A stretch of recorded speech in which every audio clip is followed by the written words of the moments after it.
अस्सलाम वालेकुम स्टूडेंट। हम डिस्कस कर रहे हैं कम्बिनेशन वाला टॉपिक, और उसके प्रीवियस लेक्चर में हमने कम्बिनेशन को डिस्कस किया था और उसके जो डिफरेंस था परमुटेशन और कम्बिनेशन का वो भी हमने डिस्कस किया था। फिर हमने उसकी जो डेफिनेशन थी कि किसकी इक्वल होता है, फार्मूला जो था कम्बिनेशन फाइंड करने का, वो हमने डिस्कस किया। ठीक है। और फिर एक एग्जांपल भी हमने देखे थे। अब इसमें जो कम्बिनेशन से दो तीन रिलेटेड प्रूफ्स हैं जो अक्सर पूछे जाते हैं एग्जाम वगैरह में भी, वैसे भी इंपॉर्टेंट है, तो उनमें से जो पहला प्रूफ है हम वो डिस्कस करने जा रहे हैं। ठीक है। तो इसकी जो राइट साइड है हम इसको यहाँ से सॉल्व करेंगे। ठीक है। लेफ्ट और राइट साइड आपस में आपने प्रूव करनी है। तो इसकी मैं राइट साइड चूज करूंगा। राइट साइड आपके पास क्या है, N C N minus R. ठीक है। तो कॉम्बिनेशन का अगर आप फार्मूला अप्लाई करें तो कॉम्बिनेशन का फार्मूला क्या था, N factorial over N minus R whole factorial, and उसके बाद क्या आ रहा था, आपके पास आ रहा था N minus R whole factorial. ठीक है। ये हमने बेसिकली फार्मूला डिस्कस किया था। मैं यहाँ लिख भी देता हूँ साइड पे कि एन सी आर बेसिकली किसकी इक्वल था, एन फैक्टोरियल और N minus R whole factorial, और फिर क्या आ रहा था, आर फैक्टोरियल आ रहा था। ठीक है। तो देखिए N factorial N minus R whole factorial, तो आप देख सकते हैं एन फैक्टोरियल, ये देखिए ये N factorial N minus R, ये एन माइनस आर, ये पूरा ये आर की जगह है। ठीक है। अब जो आर की जगह यहाँ पर क्या आ रहा है, एन माइनस आर है, तो ये पूरा आर है। तो एन फैक्टोरियल अपनी जगह पर एन माइनस आर का होल फैक्टोरियल, और उसके बाद क्या था इधर देखिए आर फैक्टोरियल, तो इधर मतलब एन माइनस आर का होल फैक्टोरियल आ जाएगा। ठीक हो गया। अब इसको सिंप्लीफाई कर लेते हैं। सो जो राइट हैंड साइड है वो आपके पास यहाँ आ जाएगी N factorial over N minus N plus R whole factorial N minus R whole factorial. तो ये आपस में क्या हो जाएंगे, कैंसिल हो जाएंगे। सो राइट साइड आपके पास क्या बच जाएगी, right side will be equals to N factorial over क्या बचेगी आपके पास, आर फैक्टोरियल। ठीक है। वो आ जाएगी आपके पास आर फैक्टोरियल और N minus R whole factorial.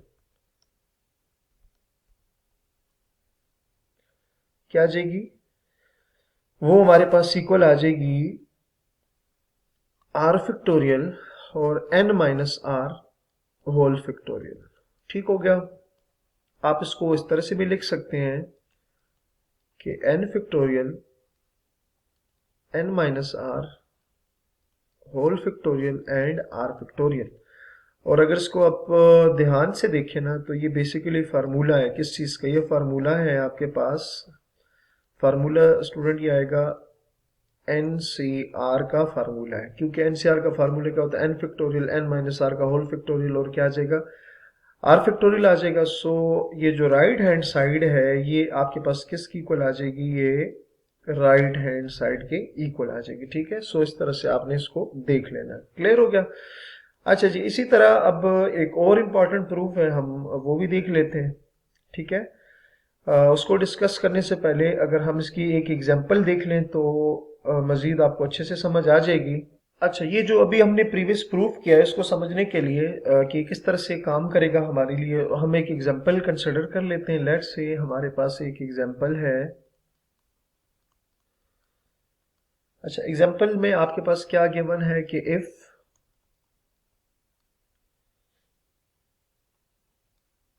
NC8 is equals to NC12, आपने क्या फाइंड करना है, n की वैल्यू फाइंड करनी है। ठीक हो गया।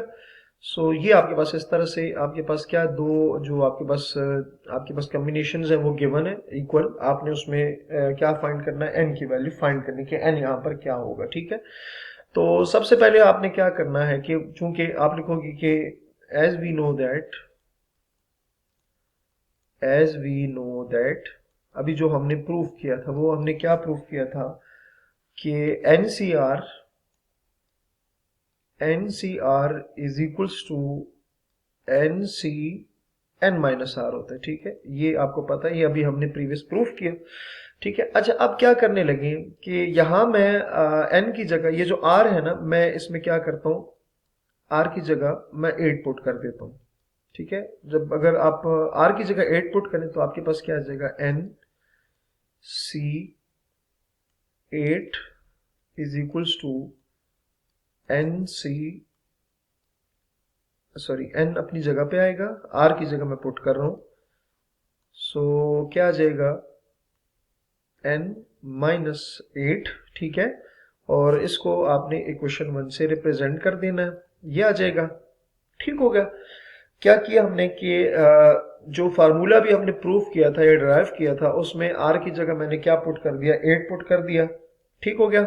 लेकिन आप यहां लिखोगे कि बट आपको गिवन क्या है, आपको तो गिवन था कि जो NC8 है, जो NC8 है वो तो गिवन था NC12 के, ठीक हो गया।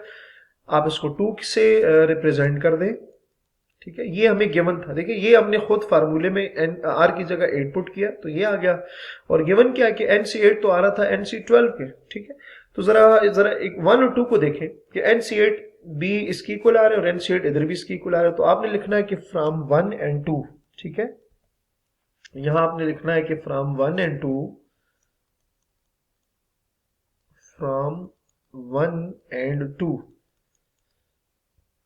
देखिए NC8 इसकी भी इक्वल आ रहा है, NC8 इसकी भी इक्वल आ रहा है, इसका मतलब क्या है कि अगर ये दोनों चीजें राइट साइड अगर देखें, ये राइट साइड भी NC8 की इक्वल आ रही है, ये राइट साइड भी NC8 की इक्वल है, इसका मतलब क्या है कि ये दोनों राइट साइड भी आपस में क्या होंगी, इक्वल आएंगे, ठीक है। तो दोनों राइट साइड अगर आप इक्वल लिखें तो क्या आ जाएगा, NC n minus 8 is equals to NC12, ठीक है। अच्छा, अब इसको आपने इस तरह से देखना है कि यहां देखिए, यहां पर भी n आ रहा है, यहां पर भी n आ रहा है, बीच में इक्वल का साइन आ रहा है कि n भी आपस में इक्वल है, बीच में इक्वल का साइन भी, इसका मतलब क्या है कि ये जो n माइनस 8 होगा ये इस 12 भी इक्वल आना चाहिए, क्योंकि बीच में क्या आ रहा है, इक्वल का साइन आ रहा है। तो n और n भी इक्वल, तो इसका मतलब है जब इक्वल है तो इसका मतलब है जैसे ऊपर वाली चीजें इक्वल है तो फिर नीचे वाली चीजें भी इक्वल होनी चाहिए, जो r की वैल्यू वो भी आपस में क्या होनी चाहिए, इक्वल होनी चाहिए, बीच में इक्वल का साइन आ रहा है। सो यहां से आप लिख सकते हो this implies n minus 8 is equals to 12। यहां से आपने क्या करना है, 12 एज इट इज, और क्या आ जाएगा, 8 आ जाएगा। सो n बेसिकली किसकी इक्वल आ जाएगा, 20 के इक्वल आ जाएगा, ठीक है। सो इसमें हमने क्या किया, शुरू से अगर आप देखें कि हमारे पास ये एक इक्वेशन गिवन थी जिसके लेफ्ट और राइट पर कॉम्बिनेशन गिवन थे, आपने n फाइंड करना था, ठीक है। तो हमने जो प्रीवियस रिजल्ट हमने प्रूव किया था उसको यूज किया और n की वैल्यू फाइंड कर ली। सो उम्मीद है आपको ये समझ आ गया होगा। अपना बहुत सारा ख्याल रखिएगा। अल्लाह हाफिज।